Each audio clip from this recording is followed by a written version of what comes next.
The film opens with an intense rescue mission to save the life of Tyler Rake, who was discovered near a river in India, barely clinging to life. He is swiftly transported to the United Arab Emirates for urgent medical treatment.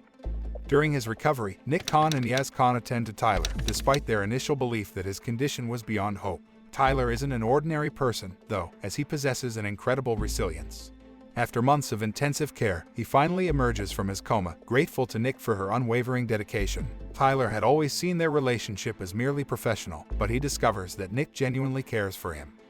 The story then takes us to Kajori, Georgia, specifically to the residence of a notorious gang leader known as Zurab Radiani, or simply Zurab.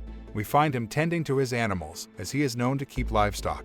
Zurab gathers his group, nicknamed Nagashi, when his trusted right-hand man, Greg, arrives with news. Greg informs Zurab that his younger brother, David Radiani, who is serving time for serious crimes, has received an additional 10-year sentence. Upon hearing this, Zurab is infuriated and immediately summons the governor, whom he has been bribing for a long time. He expresses his deep disappointment at the governor's decision to sign off on the extended sentence for David. Overwhelmed by anger, Zurab impulsively impales his neck with a forked crowbar, unleashing his fury. His aides also meet a gruesome fate, mercilessly slaughtered on the spot. A few weeks later, Tyler is finally discharged from the hospital. Nick and Yaz waste no time and take him to a safe hideout in Austria. The plan is for Tyler to retire and live in this secluded place. For now, he has no intention of revealing himself to the world, especially considering he had been in a coma for a significant period. From that day forward, Tyler begins to settle into his new life. Although he still struggles to move on from the loss of his son, he tries to engage in activities he enjoys. He goes fishing, watches sports events, and even buys chicken from the local market.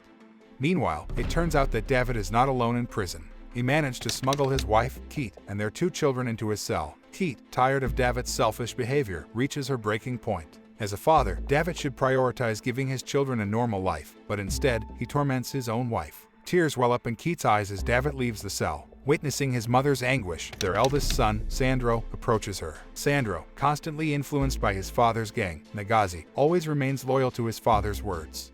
Simultaneously, Tyler receives an unexpected guest in his hideout. The man enters the house without permission, displaying a nonchalant and impolite demeanor. After some introductory words, the mysterious visitor reveals his purpose. He has come to offer Tyler a job. To Tyler's surprise, this man was sent by Mia, his ex-wife, and somehow, it is connected to Keat. Upon investigation, it is revealed that Keat is Mia's sister, the only female among them. She implores Tyler to help free Keat and her 2 children from prison. The mysterious man then proceeds to explain whom Tyler will be up against. The Nagazi, a formidable group in Georgia, was established by Zurab and David, rising from humble origins to become influential leaders. They have a history of operating on the streets, dealing drugs, and even carrying out contract killings. Anyone who dares to cross their path meets a gruesome demise. It's crucial for Tyler to infiltrate the prison without David's knowledge. After providing all the mission's intricate details, the mysterious man grants Tyler a 6-week time frame to prepare and regain his physical strength. Without wasting any time, Tyler contacts Nick and informs her that he won't be retiring as planned. Initially, Nick opposes the idea, urging him not to put himself in danger again. However, Tyler insists on returning to the field. There is an important reason motivating his decision, one he chooses to keep to himself. Interestingly, he embarks on this mission for the sake of his ex-wife's younger brother. After getting in touch with Nick, Tyler dives into intense muscle training, knowing he has only 6 weeks to prepare. In brief, the mission is eventually accomplished. The plan entails Tyler infiltrating the prison alone, while Nick and Yaz stand guard at a different location. Tyler sneaks into the prison with the assistance of bribed wardens, thanks to Nick's connections. However, time is of the essence. He only has a 5-minute window to rescue Keat and the children. Everything goes smoothly until a doll belonging to the youngest child, Nina, accidentally falls to the ground, creating a loud noise that instantly agitates the prisoners. Consequently, Tyler is forced to switch to the second plan, engaging in a fight with both the inmates and the wardens within the prison. While evading the guards, Tyler receives instructions from Yaz, who already knows the escape route. According to the prison map, they can make their way out through a small ventilation duct. Just as they are about to make their escape, David suddenly launches a blind attack on Tyler and Keat. Fortunately, Sandro and Nina had already been lifted up into the ventilation, shielding them from witnessing their father's demise at Tyler's hands. David's unexpected intervention further complicates the situation and wastes valuable time.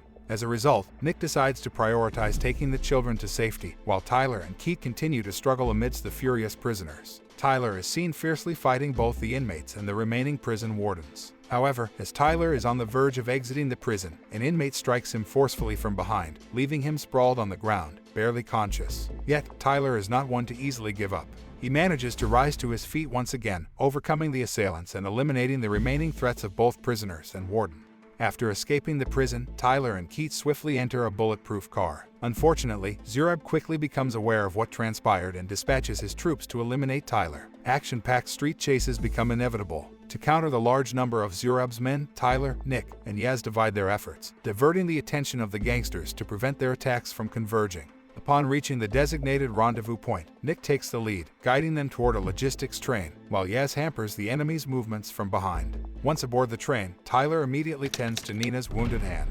They split up to defend against the relentless pursuit of the Nagazi, who persistently gives chase. The gangsters employ helicopters and advanced weaponry, showcasing their determination. Additionally, they manage to infiltrate the train. Nick fiercely defends Keith and the children, preventing the enemy from getting too close. Meanwhile, Tyler engages Zurab's approaching men, dispatching them with precise headshots. Tirelessly, he eliminates the gangsters one by one. Tyler later aids Nick, who has been stabbed in the chest, before taking aim at the enemy helicopter and shooting it down until it explodes. With all the gangsters neutralized, a new obstacle arises, a brake failure. They are compelled to detach some train cars to avoid a disastrous collision. Despite the abrupt stop, everyone survives the ordeal. However, Sandro, for some reason, demands to see his father. He still believes that David was a good father, having been indoctrinated by the Nagazi to continue his family's criminal legacy. Sandro grows furious with Tyler for killing his father, David.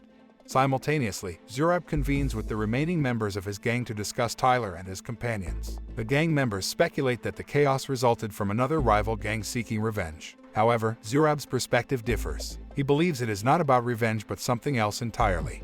Following the events, Zurab visits the morgue where his deceased brother lies motionless on a bed. Memories of his arduous journey leading to his current position as a drug lord flood his mind. His late father's words echo in his thoughts, reminding him to protect his younger brother with unwavering devotion. Meanwhile, Tyler and the rest of the group are on a plane, en route to Austria.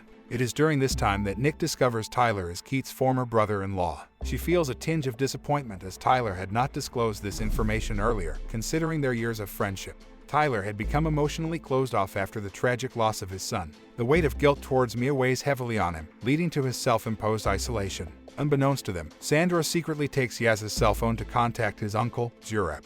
He questions if a father would be willing to kill his own family. Zurab, deceitful, blames the evil on Sandro's mother. Naively, Sandro believes his uncle's words and inadvertently reveals their location. Driven by revenge, Zurab swiftly mobilizes his troops to head to Austria. He is willing to go to any lengths to fulfill his desire for vengeance. However, Greg warns Zurab that he would only be sacrificing the lives of his own members. Shortly after, the plane touches down in Austria. As they await the issuance of passports for Keith and their children, Nick questions Tyler about why he hadn't initially revealed his marital status. Nick emphasizes the importance of trust in ensuring the success of their mission. She wants to understand Tyler's motivations thoroughly. In another room, a doctor attends to Nina's injuries. Nick empathizes with Keith's situation, having experienced similar feelings in the past. Meanwhile, Sandro continues to provoke Tyler, unable to accept the loss of his father. Tyler attempts to make Sandro realize that David and the Nagazi are dangerous individuals. However, Sandro remains steadfast, defending his father and contrasting Tyler's decision to abandon his own family. Hearing Sandro's words, Tyler is struck deeply. Regret still lingers within him, particularly regarding the times when Tyler and his son used to be playmates, enjoying playful moments on the beach.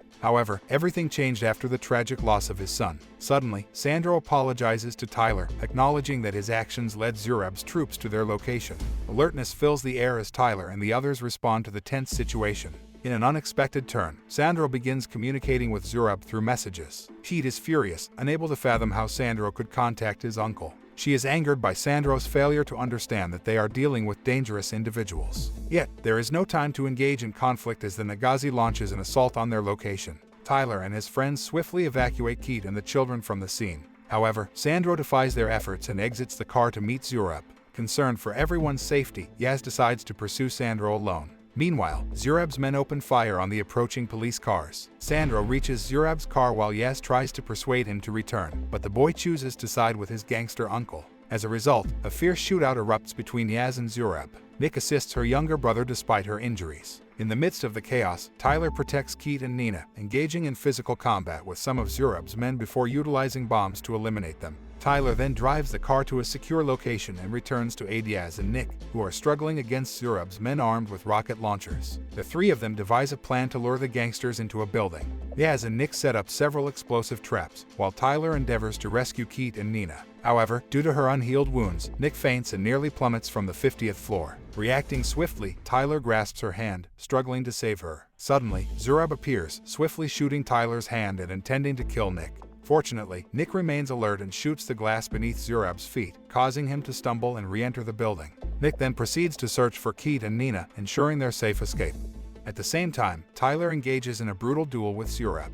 Despite falling within the building, Zurab rises again and heads toward the roof. There, he ruthlessly shoots Yaz multiple times until his body collapses. Although Yaz is successfully airlifted via helicopter, Yaz tragically sacrifices his own life in the process.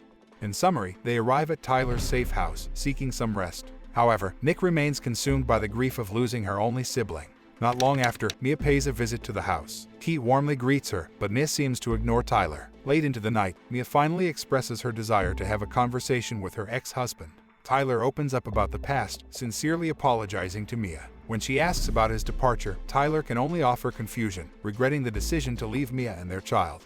In another scene, Greg is seen advising Zurab as both a friend and a member of the Nagazi. He attempts to persuade Zurab to quit, setting a positive example for Sandro. However, Zurab rejects this advice and orders his men to shoot Greg. Following this event, Zurab contacts Tyler, proposing a negotiation. He intends to take Sandro to a church. Without hesitation, Tyler prepares his weapons, ready to embark on this mission alone. He advises Nick to take care of Mia and the others in his absence. Upon arrival at the location, Tyler immediately opens fire on Zurab's car and plane. He proceeds to brutally eliminate the members of the Nagazi. Tyler then pursues Zurab, who seeks refuge inside a church. However, the state of the church reveals that it has been heavily damaged. Inside, Tyler discovers that Sandro is being held hostage by Zurab, who has attached a bomb vest to the child's body. Tyler finds himself in a dilemma as his own injuries are severe. Reluctantly, he obeys Zurab's command to hand his weapon over to Sandro. Zurab orders the boy to kill Tyler, but when Sandro refuses, Zurab decides to carry out the act himself. Fortunately, Nick arrives just in time. Witnessing the situation, Zurab threatens to harm Sandro, not wanting to be defeated by Tyler. In a critical moment, Nick places his gun on the floor, momentarily lowering his guard. Taking advantage of this opportunity, Sandro breaks free from Zurab's grasp. Tyler and Nick seize the moment. As Tyler engages in a pursuit to apprehend Zurab, Sandro secretly removes the bomb vest and aids Nick, who is defenseless. On the other hand, Tyler manages to defeat Zurab, although he himself is almost out of blood. Before long, the police arrive at the scene. Tyler and Nick have no choice but to surrender. As a consequence of these events, Tyler and Nick are officially taken into custody and imprisoned. One day, Mia pays a visit to Tyler and delivers news about Keith and their children. Tyler requests that Mia retrieve the money from his safe house and give it all to Keith. Grateful for her forgiveness, Tyler expresses his gratitude to Mia. In the final scene of the film, Tyler is taken to a secret location to meet an enigmatic individual. It becomes apparent that this person is the mysterious man sent by Mia. He proposes to free Tyler and Nick if they are willing to embark on a covert mission. After stating his purpose, the mysterious man departs, without revealing his name or further details. The film concludes with this enigmatic ending. The moral of the story is always carry a spare forked crowbar in case you need to unleash your fury and intimidate gang leaders.